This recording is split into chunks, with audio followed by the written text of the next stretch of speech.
Luke Smith. Obsessed. A novel by C.A. Janoski. The stench inside the stifling, cramped confines was horrendous, like death.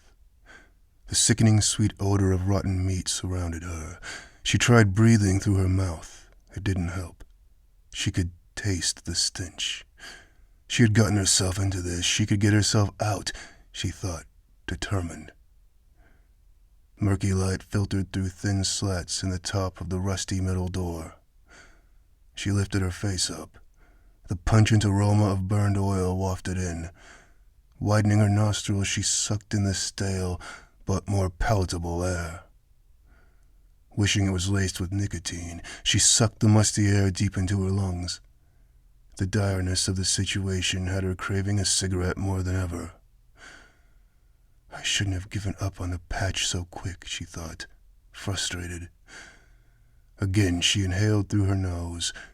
She counted to 10. I'll get through this. I'll get through this, she repeated, not sure if she meant the nicotine fit or the circumstances that had created it. She heard him slink closer. Hand trembling, she reached up and placed it over her thundering heart in a futile attempt to muffle the noise. The man had completely lost his mind, she realized. She could understand why he was pissed, but wanting to kill her.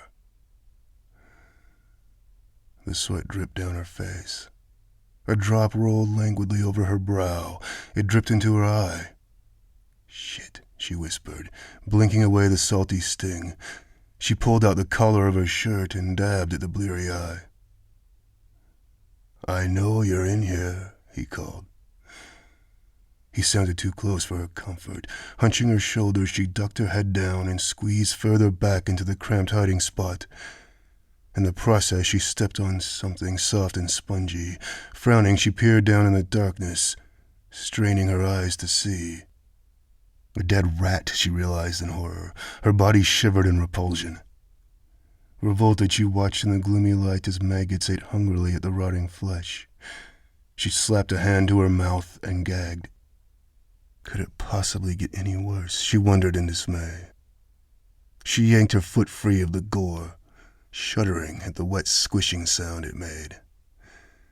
And that explains the smell, she thought. Another shiver of revulsion shook her.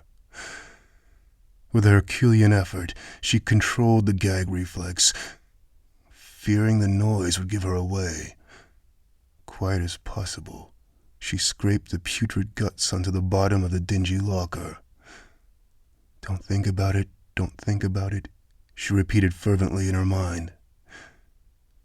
Hands still covering her mouth to hold down her rising gorge, she peeked out of the small slats again.